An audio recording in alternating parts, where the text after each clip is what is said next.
President Ranil Wickremesinghe today confirmed the order in which elections will be held next year. Good evening and welcome. This is Primetime News on TV1. I'm Charlene Benedict for the Newsfirst team. And I'm Theruni Karunaratna. Let's first take a look at your headlines for tonight. Newsfirst headlines. Main sponsor. Aravinda discounts of up to 30% off on frames and sunglasses from Vikramarchi Opticians.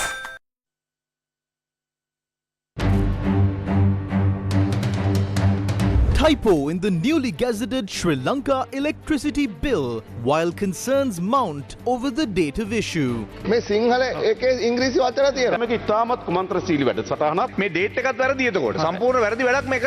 Presidential election next year, says President, while adding Parliament and Provincial Council polls will follow thereafter. Government's Broadcasting Authority Bill will be enforced next year. Senior Russian defense officials visit Sri Lanka. India bans onion exports till March next year. Newsfirst headlines. Main sponsor. Aravinda discounts of up to 30% off on frames and sunglasses from Vikramarchi Opticians. Taking a look at those stories in detail now. While details regarding the future election and new constitutional amendments are being discussed, the government today gazetted the Sri Lanka Electricity Act. The government has been facing significant backlash over the introduction of this new bill. Now, what more is that the Gazette notification that was published had many errors.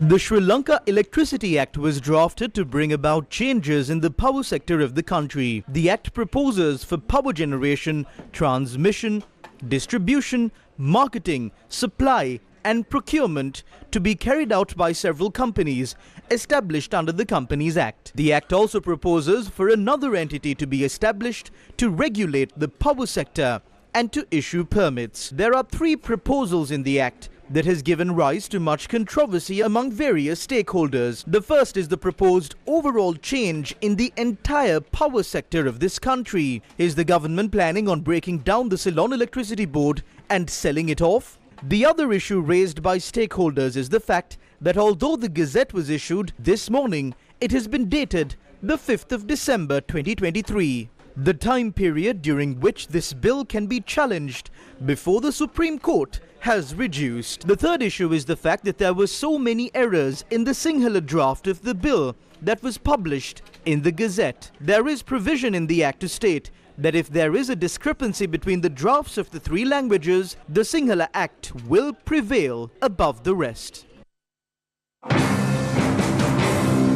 The Gazette has been dated 5th of December. This Gazette was published at about 3 a.m. this morning. This must be presented to Parliament within 7 days. With the change in the dates, this has to now be presented in Parliament on the 12th. This bill must be challenged in the Supreme Court within 14 days from the 12th of December. 14 days from the 12th of December will end on the 28th of December. The 28th of December is a day during the court vacation. This is nothing to speak about this in Parliament. No discussions were held with any of our trade unions. No discussions were held with any consumer organization. There was absolutely no consultation. This is a proposal that has been prepared privately by Saleh Wickremesinghe and Thilan Vijayasinghe. They haven't even held discussions with officials at the CEB. After courts go on vacations from the 15th of December, the time allocated for us to challenge this bill will lapse. The court has a time period of 3 weeks thereafter, but there is no point because we cannot file action. They are trying to plan and prevent parliamentarians from challenging this act in court. Parliament will reconvene on the 16th of January. According to this time frame, there is a possibility that this might be presented in Parliament by the 16th. Therefore, this is a conspiracy. If this was published today, we cannot agree with the date on this, which is the 5th, consider 7 days from today. We have not yet tabled it in Parliament for the first reading. It is only after that will the 14 days begin. Therefore, I bring this to the attention of the Minister of Power. No such gazette has been published on the 5th. Dates had been allocated, but it had not been sent to print. This date is also wrong. You are doing something wrong. When you look at what has been presented, I invite you to look at page 6. එක point එකක් ඉදිරිපත් කරන්න පහත දැක්වෙන K is FIDA HIIDR KD in IKOFIH මේ සිංහල එකේ ඉංග්‍රීසි වචන English words have been included in this Sinhala Gazette. Print this Gazette in Sinhala properly and present it on that date. Has this been proofread before it was published? Look at page 6. Please read this if you can, because no one here can understand you. The way I see it, we will not be able to present this by the 13th. If this need to be changed, we will direct that to the Ministry of Power. I would like to include this in the Gazette. On the 6th page of the Gazette, it depicts words that are not Sinhala words. Honorable Deputy Speaker, what are they trying to do to this country by drafting acts hastily? We responsibly state that there has been a process followed for about a year to amend the Electricity Act. We brought that to the Parliament and explained it to the members of the Parliament, and there are those who joined hands with us for this. We used these dates to take these steps at the right time. Therefore, I would like to stress that we are not trying to hide anything from the people. The Minister of Power has assured that he will make a statement regarding this matter tomorrow.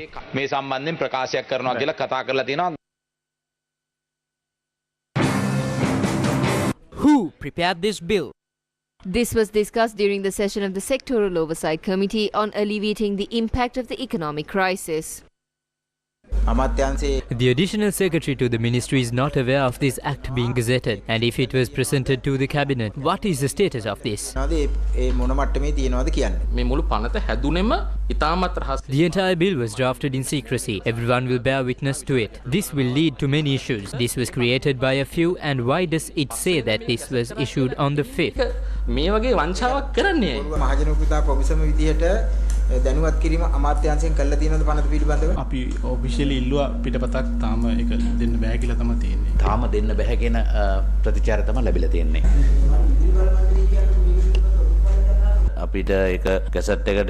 The ministry informed us when it was sent to be printed as a gazette. I'm only aware that it has cabinet approval. There is no mention of consumer rights. Why are they not calling for a meeting? There are many printing mistakes in this paper. If this is what went to the cabinet, there are serious issues that concern the energy sector. The Electricity Users Association say that Sri Lanka's electricity bill is another attempt to sell the country's assets. This bill leads to total privatization of the electricity sector. With mention of listing in the stock exchange and public-private ventures, they plan to establish separate corporate entities, and eventually the tariff will also increase. Ranil Wickremesinghe wants to sell the resources. Though he is Mr. Clean, he remains in the gambling den. Mr. Clean උනාට ඔව් නිරන්තරයෙන්ම බූරුව ගැහුවේ නැත්නම් බූරුව ගහන තැන ඉන්නවා. Kanchana Wijesekara. We wonder if this was an act prepared using Google by Kanchana Wijesekara and Mapa. We do not even understand the language used here. Sri Lanka විදුලි බල මේ මෙතන පනත කියලාවත් නැහැ. මේ තියෙන භාෂාව අපිට නම් තේරෙන්නේ නැහැ. මේක සංස්කෘතිකද ඕලන්දද පෘතුගීසිද මාගදිද කන්දලද කියලා අහන්න වෙනවා. අපි අහනවා නීතිපතිගෙන්. Was this drafted by the Attorney General? 6 new taxes have been imposed. Then there is also the VAT. This needs to be thrown into the dustbin. මේක කුණු කූඩේට දාන්න ඕනේ. මේක වැඩක් නැහැ. මේක කුණු කූඩේට දාන්න. The Frontline Socialist Party also commented. The conspiracy is clear. The person who says he is the president has used a loophole in the constitution. He cannot make decisions over a public service like the CEB. This devious legislation must be defeated. Let's see who will vote in favor of this. This is not a first time that a devious legislation has been introduced. Ranil Wickremesinghe is used to this. Whenever there is an inconsistency between the Sinhala and Tamil languages, the Sinhala language shall prevail. Therefore, this Sinhala language document is legally binding.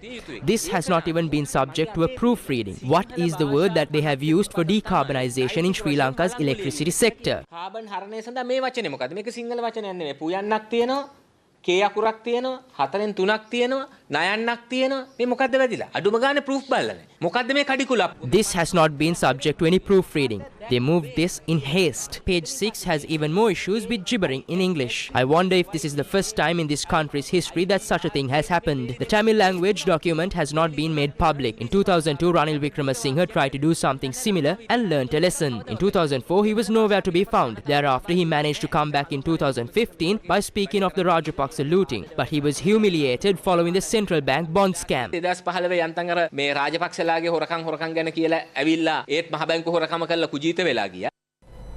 Sri Lankan President Ranil Wickremesinghe said that a presidential election will take place next year, followed by the parliamentary and provincial council elections. The president made these comments during a discussion with a diverse delegation representing the Global Tamil Forum, or the GTF, and esteemed Buddhist monks who represented the Sangha Forum for a Better Sri Lanka. My idea is to hold elections for the presidency next year, as said in the constitution, followed by parliamentary elections and then followed by provincial council elections. I think these elections would then enable us to look at amending or drafting a new constitution which puts all this into place. So the mandate should be there, and from now we must prepare our grounds as to what should be done. In my view, what is the role of the President, what is the role of the Prime Minister, what's the role of the provincial councils. The Constitution provides for devolution of power while sovereignty is all, which is correct, because in my view, we are all Sri Lankans. And whatever other divisions are, when it comes to cricket again, we become Sri Lankan. Other than that, we have to look at ourselves, but at the same time, I don't think we need to have everything handled by Colombo. Minister of Mass Media Bandula Gunawardena told Parliament that the Broadcasting Regulatory Authority Bill will come into force next year. He was speaking during the debate on the expenditure head of the Ministry of Mass Media. We are not trying to ban any media outlet by introducing the Broadcasting Regulatory Authority Act. The President said to incorporate the UK's broadcasting code, which is widely accepted as more democratic than this act, into the piece of legislation. We hope to introduce provisions to award relief to victims of injustice and other third-party malpractices via a justifiable examination by the Commission. We have also drafted a national policy that would promote speaking the truth and move away from a media culture that promotes hate in order to build a more moral and disciplined society. This will come into force next year. The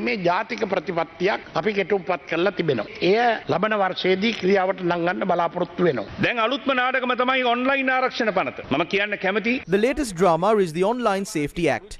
Social media is also linked to mainstream media. Therefore, such legislation must be introduced by the Ministry of Mass Media, Ministry of Justice, or the Ministry of Digital Infrastructure.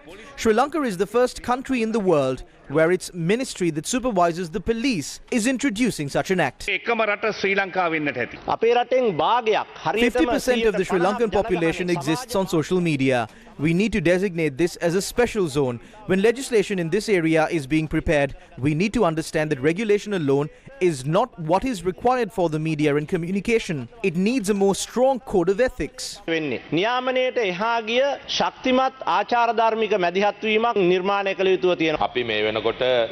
per the directives of the President, the Broadcasting Regulatory Authority Bill was moved and it was discussed with many factions. Multiple amendments were made to it.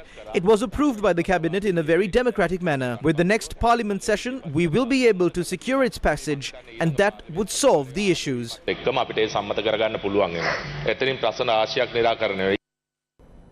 A debate took place in Parliament over the activities of the Central Cultural Fund under the Government of Good Governance. This debate began after a clarification was given by the opposition leader. දැන් මේකට ආවනේ චෝදනා පාලක මණ්ඩලය රැස් වෙන්න නැතුව තීන්දුව ගත්තා අගමැති සහභාගී නොවි තීන්දුව ගත්තා මේවායේ තියෙන්නේ There were allegations that decisions were taken without the board meeting being held, that decisions were taken without the Prime Minister being present. They say that the signatures of approval are fake. They say that there was no cabinet approval and that the procurement process had not been followed. Honorable Deputy Speaker, I will table this report. It states that Sajid Premadasa and all others are not guilty of any of these allegations. allegations. This report has proved that we are innocent. This is the Vasanta Jinadasa report. Headlines were published that Sajith Premadasa had misused the funds of the Central Cultural Fund and that he stole from it. What did we do, Honourable Speaker? We carried out development projects worth 3,268 million rupees. All of these projects were carried out by the State Engineering Corporation, the SDNCC Institute and the NEMO Institute. All of these activities were suspended within 10 days after the presidential election. Here is the letter. Recently, details of an internal audit had been tabled in Parliament and included in the Hansard. Who has compiled this audit report? This audit report has been compiled by NVT Dhammika. His position has been mentioned as Chief Internal Auditor. I would like to state that NVT Dhammika is a working committee member of the Pohottuwa Union. A written letter has been sent to the chairman of the corporation to appoint NVT Dhammika as acting internal auditor. This has been politicized. He is lying. He is speaking here like a saint. We have highlighted the losses suffered by the State Engineering Corporation during many debates. We request for a date for a debate on these matters. Any date is fine.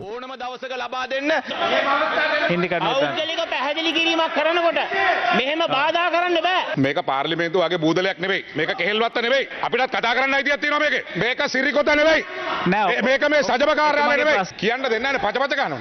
Today it was proven that Sajith Premadasa is the person who lies the most in Parliament. I would like to inform you, Honourable Speaker, I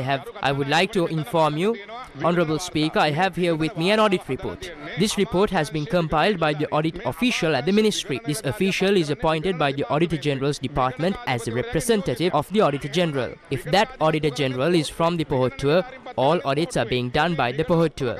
Statements have been recorded from 6 individuals and the audit has been conducted. He attacked the SLC during the previous budget debate based on an audit. This is also an audit just like that. He doesn't understand what an audit and internal audit is. I believe he doesn't even understand Sinhala. This is an internal audit. The Honourable Opposition Leader revealed the qualifications of the person who compiled the audit report.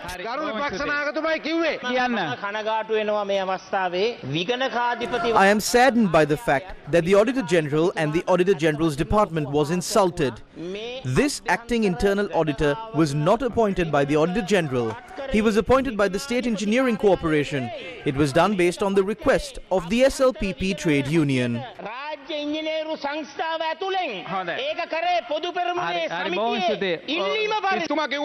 He said that the report by the 3-judge bench was not signed. That is a blatant lie. I would like to table this in Parliament and state that all 3 of them had signed this. He said that if we prove the existence of this audit report, he will resign. Now, he doesn't have a backbone to resign, and he is saying that the auditor was from the Pohottuwa. In the future, he will also say that the auditor at the cricket board is also from the SLPP or the SJB. Only Chaminda and Nalin spoke on his behalf. He should understand that he only has 2 supporters left. During the Finance Committee meeting, I told Harsha to tell me if this audit report is wrong, and he said that he cannot say that. I would like to respectfully state, if you have any dignity left, you will resign from the position of opposition leader. We did not run in fear. We went to trial in the case against Anura Kumara Disanayaka for 7 years. We did not go to the Attorney General and cry and ask him to release us from this case. සාහතික වශයෙන් මේක අවසන් කරන යුගයක් මේ රටේ හදනවා. කාලයක් යයි. හරි බලමු. කවුද ඇතුලේ ඉන්නේ කියලාත් බලමු. ඔබතුමාලටත් 2015 ඉඳලා 19 වෙනකම් බලයක් පැවරුණා මේක හවර කරන්න. ඒ බලය මට තිබ්බනම් මේ පාර්ලිමේන්තුවේ බොහෝ දෙනෙක් අපිට බලන් දෙන්න වෙන්නේ බන්ධනාගාරයට. ඒ බලය මට තිබුණේ නැහැ හරියට. තිබ්බනම් මම දන්නව කරන විදිහ. The Joint Postal Trade Union Collective protested in Batharamulla against selling post offices for hotel development projects.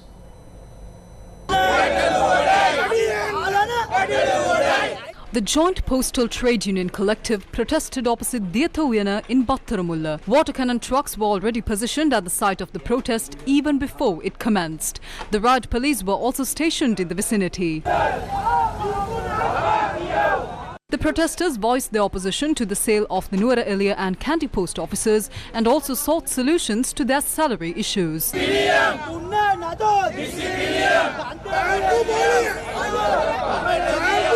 රටට වැදගත් වූ මහජන දේපල අද රටින් වික්‍රමසිංහ ප්‍රමුඛ මේ ආණ්ඩුව විකුණන් ගන්න සියලු පිඹුරුපත් සකසලා ඉවරයි.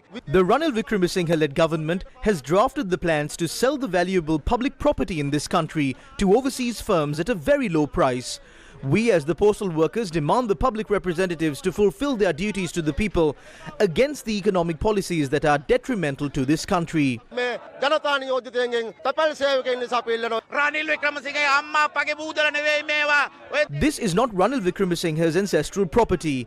This is not the ancestral property of the 225 MPs. This is public property. Therefore, we stress that we will not allow them to sell an inch of any property that belongs to the postal department. If they want to do it, they will have to do it over our dead bodies. The government will learn a lesson from us. As postal workers, we will go on strike for 48 hours from 4 p.m. on the 10th. If these matters are not addressed, we will move towards more serious action. පැය 48ක වැඩ වර්ජනයක් ක්‍රියාත්මක කරනවා මේ කාරණා ඉෂ්ට කළේ නැත්නම් ඉන්නනතුරු අපි අඛණ්ඩ වැඩ වර්ජන වලට යන්නේ. A heated situation arose between the protesters and police.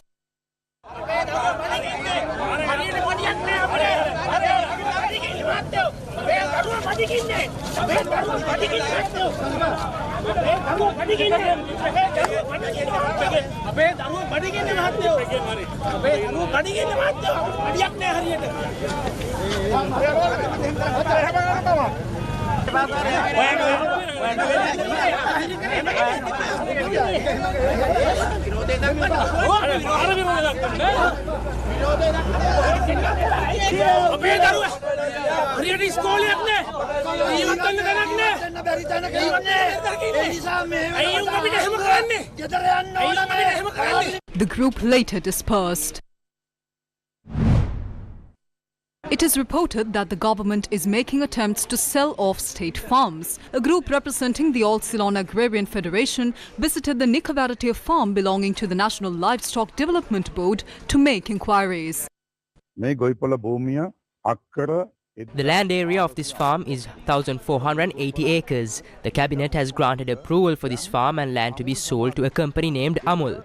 This is the joint cabinet statement. 28,802 acres of land, which are very valuable to our country, are planned to be sold to India. The chairman of NLDB is now threatening employees of this farm. Do not do this. You have no right to sell off a part of the country. We plan on filing 3 cases in this regard. You are toying with this country's future. We will definitely defeat this attempt.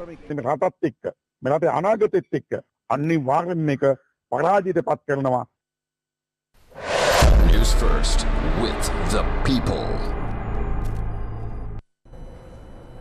Russian Security Council Secretary Nikolai Patrushev held meetings with top Sri Lankan officials, including the president.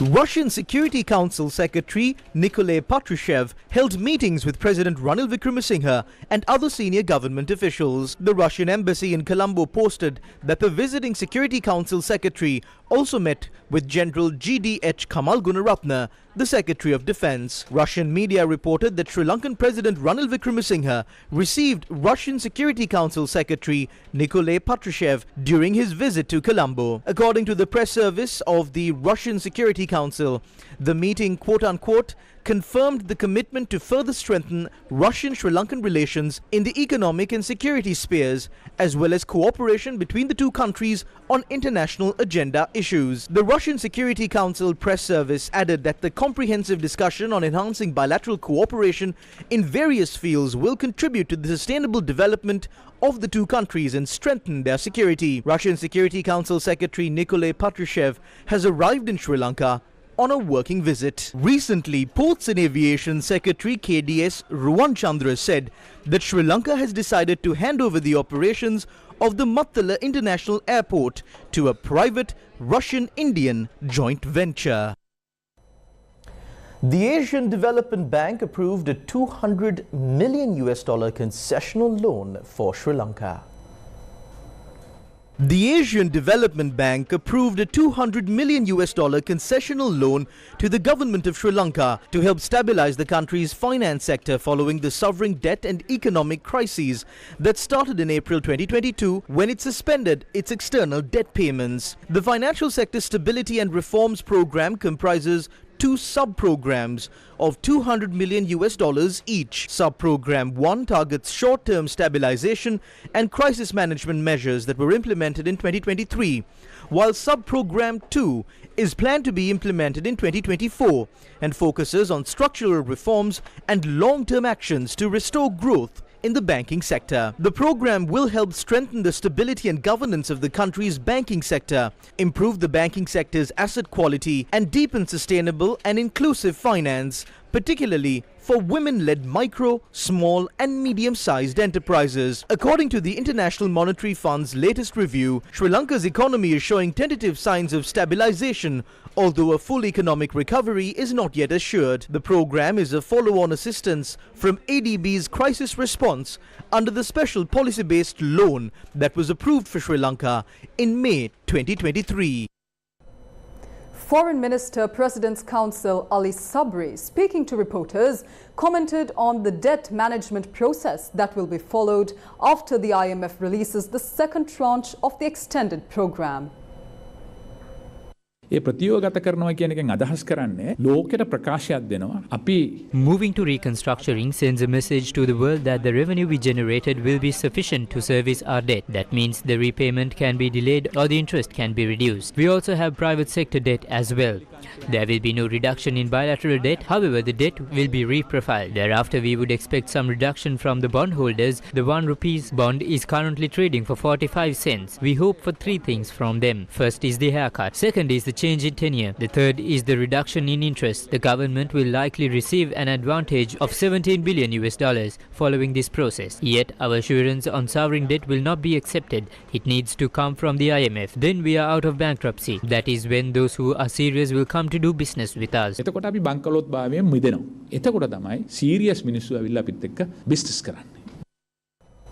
According to President's Counsel Ali Sabri, discussions are being carried out with the Indian Minister of External Affairs Dr. Subramaniam Jaishankar with regard to the issuance of passes to Indian fishermen to conduct their fishing activities in the Sea of Sri Lanka.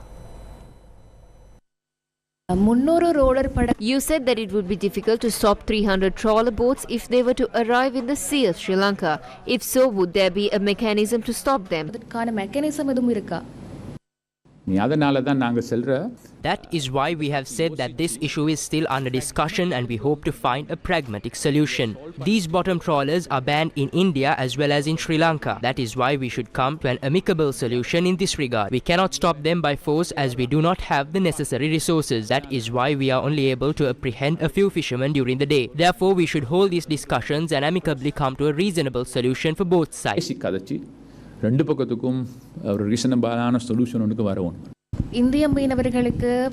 You had said that the Prime Minister had spoken about issuing passes to Indian fishermen. Has a final decision been taken in this regard? No, the Prime Minister did not say that this is a certain course of action. This was discussed last year. Indian External Affairs Minister Jaishankar suggested that they should be given a limited pass per day and given a license. This was just an idea. No final decision in this regard has been taken. Many ideas can come up along the way. This idea is to stop Indian fishermen entering our waters in trawlers. The proposal is that at least one pass is to be given in exchange for a fee. They have further suggested the fee payment given by the Indian fishermen to be distributed among our local fishermen. This is not an agreement and is a mere suggestion. That's one of the suggestions on the table. Tharu paid discounts. Enjoy up to 30% off on frames and sunglasses this Christmas with Vikramarachi Opticians. Welcome back to the news. Sri Lanka has revised the operating hours of liquor stores and taverns.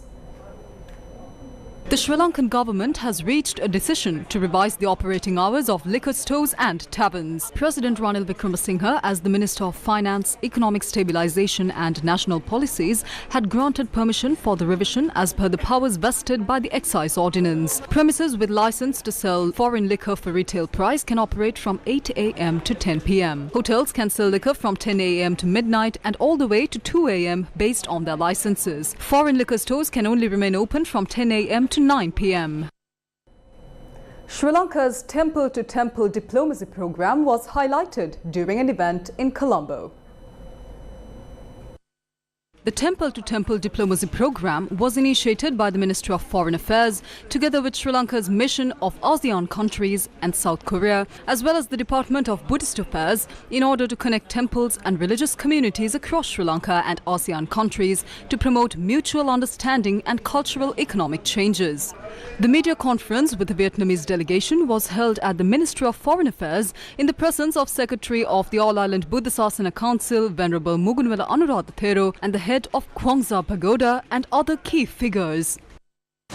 As a concept, we wanted to reach out from Sri Lanka to our Buddhist brotherhoods in other countries, particularly in ASEAN. For a long period of time we have had ties, but we have not actually tapped the potential of that ties in order to share our knowledge, share our best practices, share our culture, and not only confine that to that, but go one step ahead. How to improve that, to build better people-to-people contact, tourism, and thereby contribute to the economies of the countries. So economic diplomacy is one of the most important part, as we discussed yesterday. In that, one of the most important aspects of that economic diplomacy is people-to-people contact and tourism development. As the first phase of this initiative, a nominated group of venerable monks from Sri Lanka who have received invitations from several Buddhist temples in Indonesia, Malaysia, Myanmar, South Korea and Vietnam are travelling to these countries for a brief stay, while the venerable monks of these countries are expected to visit Sri Lankan temples as the next phase of the initiative. A two-day summit on research-based education in circular economy and bioenergy organized by the University of Colombo took place yesterday. An international summit on transitioning to a sustainable future organized by the University of Jayawardenepura was held yesterday at the Golface Hotel in Colombo. This was a two-day international conference aimed at improving knowledge on circular economy and bioenergy. This was a joint project between 4 universities in Sri Lanka, Nepal, Bangladesh and Norway and was funded by NORPART, the Norwegian Partnership Program for Global Academic Cooperation. The conference was attended by industries, government organizations and institutions such as the Sri Lanka Energy Managers Association. A multidisciplinary desk research conference organized by the Library of the University of Kelaniya was held on the 6th of December this year. The first ever multidisciplinary desk research conference in Asia was held at the Faculty of Commerce and Management Studies in the University of Kelaniya. The conference was organized by the Library of the University of Kelaniya and covered a spectrum of disciplines including arts and humanities, commerce and management studies, science, technology, medicine and social sciences. Vice Chancellor of the University of Kelaniya, Senior Professor Aravinda D Silva served as the chief guest at the conference. Professor of the University of Kelaniya, Senaka Rajapaksha, spoke at the event. The academic credibility of an individual and of a university is based on a high research output and a high quality research output. And also institutional profiles, particularly when it comes to ranking, are enhanced by research. So that is why people have to do research. Otherwise, you will go down on your individual academic credibility as well as your institutional ranking. A special Christmas program for the third leg of the LOLC Divisavya program took place in the Galle, Dambulla, Vaunia and Kegalle cities. Schools with less than 150 students were provided with school books, school bags and other stationery items that they require for a period of 1 year under the LOLC Divisavya program. The LOLC Divisavya program is carried out with the assistance of the Ministry of Education. School books and other stationery items required by students for a period of 1 year from the Paramananda Vidyalaya in Galle, Lenadora Primary School in Dambulla, Pumkuram Kannaki Vidyalaya in Vaunia and Ambanpitiya Tamil Vidyalaya in Kegalle.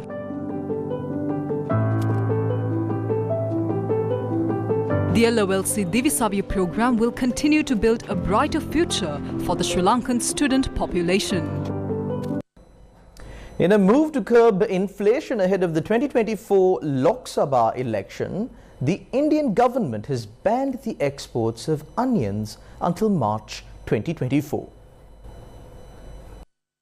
The government of India has banned exports of onion till March next year with a view to increase domestic availability and to keep prices in check. To control prices, the government had imposed a minimum export price of $800 per ton on onion exports on the 28th of October till December 31st this year. In August, India had imposed a 40% export duty on onions up to December 31st.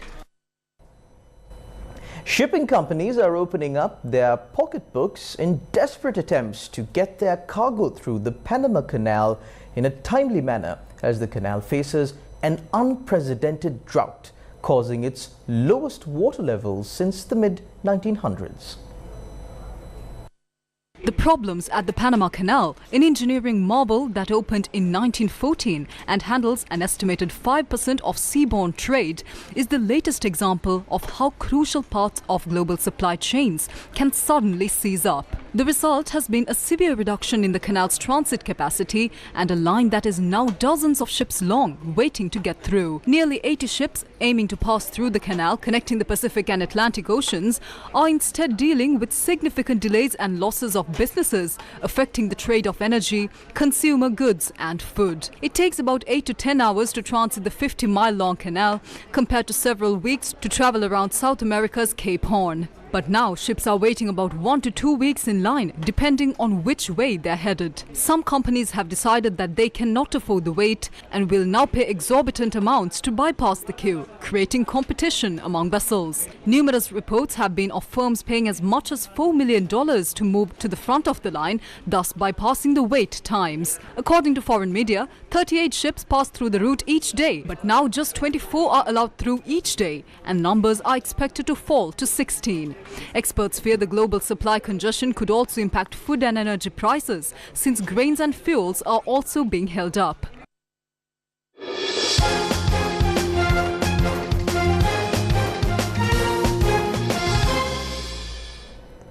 A ceremony was held to felicitate veteran cricketer Aravinda D Silva, an alumni of DS Senanayake College, Colombo, who was recently inducted to the ICC Hall of Fame. Aravinda D Silva arrived at his alma mater and he was accompanied by his mother.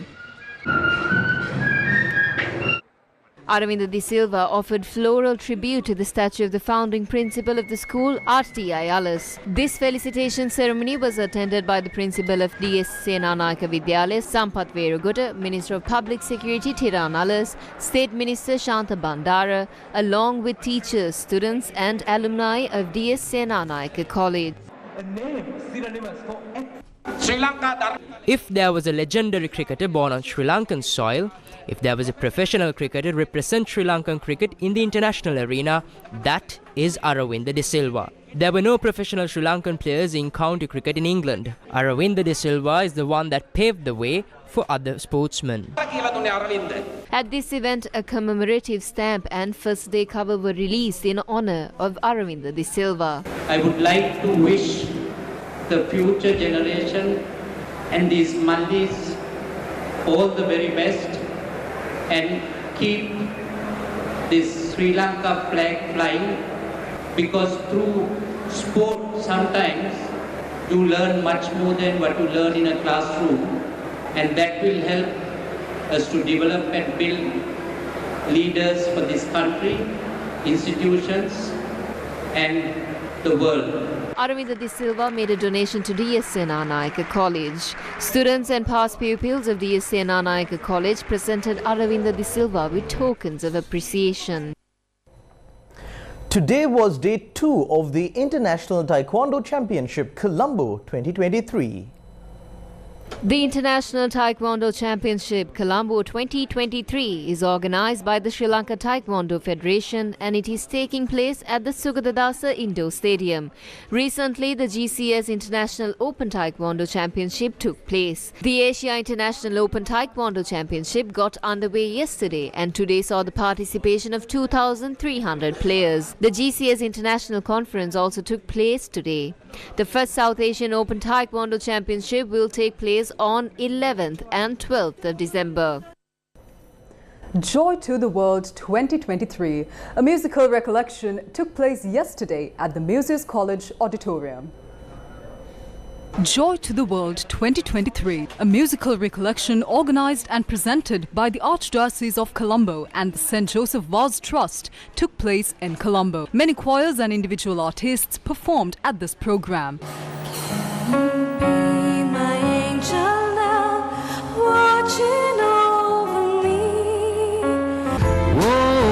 It's Christmas time, and Sunday you can see. It's a day with hope and comfort too. The Archbishop of Colombo, His Eminence Malcolm Cardinal Ranjit, was also present. The true celebration of Christmas, hence, cannot be through reveling and merrymaking only, without any concern for the dignity and the needs of the poor. True joy, therefore, comes not in reveling and enjoying Christmas selfishly, but in sharing, helping, becoming humble, and teaching our children to treat with dignity all those who are less fortunate in life. Joy to the world comes when we human beings are able to learn from that manger in Bethlehem and transform ourselves and others too in that direction.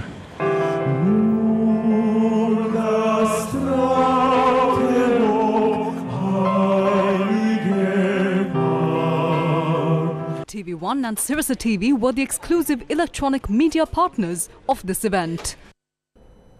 The annual carol service of Gateway College was held in Colombo yesterday. Gateway College hosted its annual carol service at the Cathedral of Christ the Living Saviour Church in Colombo yesterday.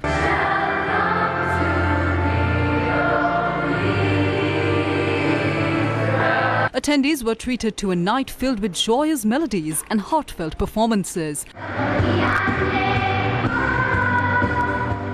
Many dignitaries and parents of the students attended this event. Moving from the Christmas festivities to a tragic news that comes from the Dehivala Zoo. A female giraffe at the Dehivala National Zoological Gardens named Haley has passed away. The animal died after it was sedated for the purpose of treating a wound on its legs. Haley, a female giraffe who was born at the Dehivala National Zoological Gardens in the year 1993, suffered an injury in her leg a few days ago. On the 6th of this month, Haley was sedated for the purpose of treating its wounds. However, she had passed away while sedated and being treated for its wounds. And that's a wrap of Primetime News on TV1 for tonight. Thank you for watching. Good night.